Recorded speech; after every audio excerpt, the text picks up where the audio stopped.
Hello everyone, here in this tutorial we'll see how to install Edu Cloud app and how to log in there. Well, for that we need to go to the Play Store. At Play Store you just need to type Edu Cloud and you will get EC type of icon, blue color icon. Edu Cloud has been written, and just open. This is a similar way you can install the app on iPhone as well. You need to go to the App Store and just type Edu Cloud. Well, so after install I just clicked on open, and this is the login screen or landing page. I got it. Here I need to type the institute name or the organization name. So for an example here, let's say I will type BAPS, and I got number of organization from BAPS. The one I want to choose right now is BAPS Swaminarayan Research Institute, New Delhi, or maybe I can just type New Delhi, right?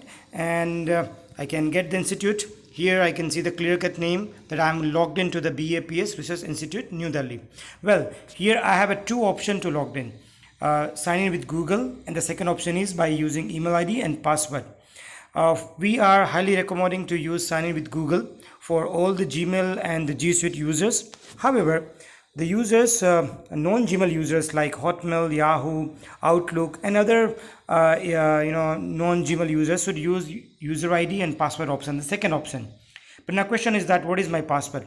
Okay, so in order to reset the password, you need to click here on the forget password link, where just type your email ID and just click on send email. The system will send reset password link to your email account.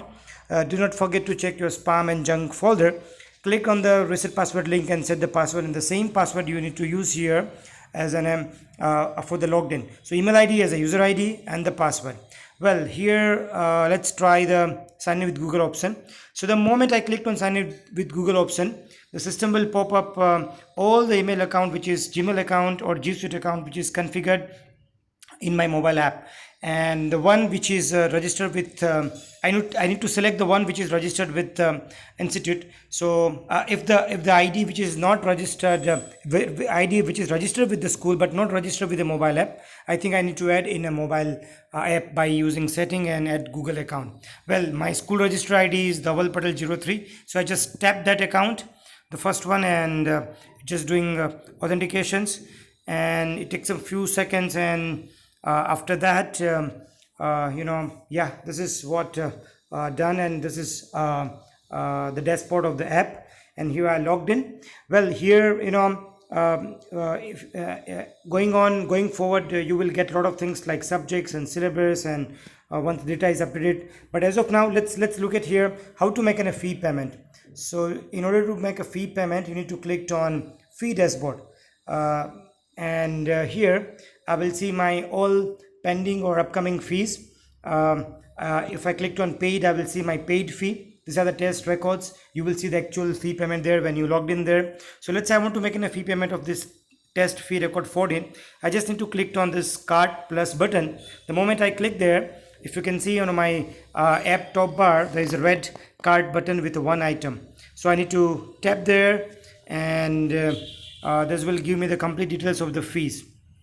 Here now very important part is transaction charges. Before you clicked on proceed to pay button, just understand this transaction charges.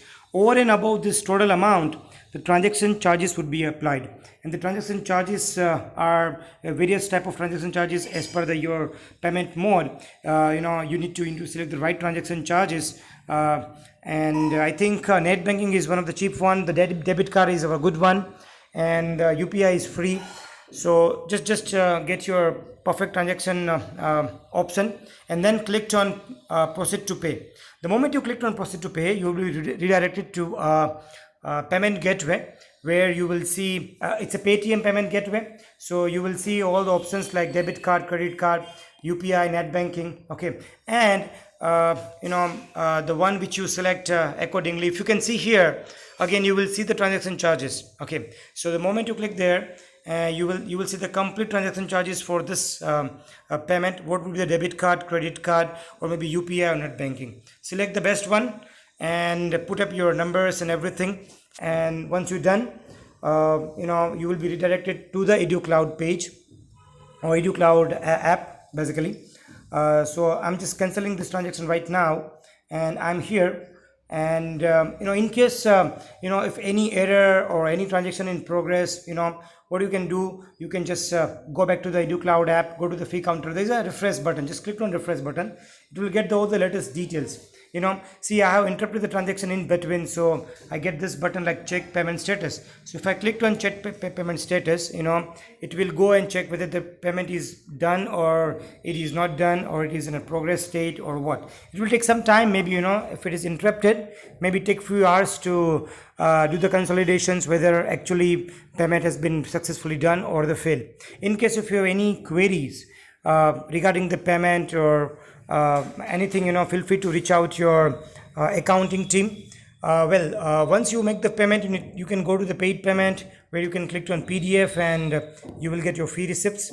So that's the way you can download your fee receipts. Well, yeah, this is a very quick summary video, how to log in and how to make a fee payment. In case if you have any queries, feel free to reach out to your school admin and school accounting team. Thank you. Have a great day.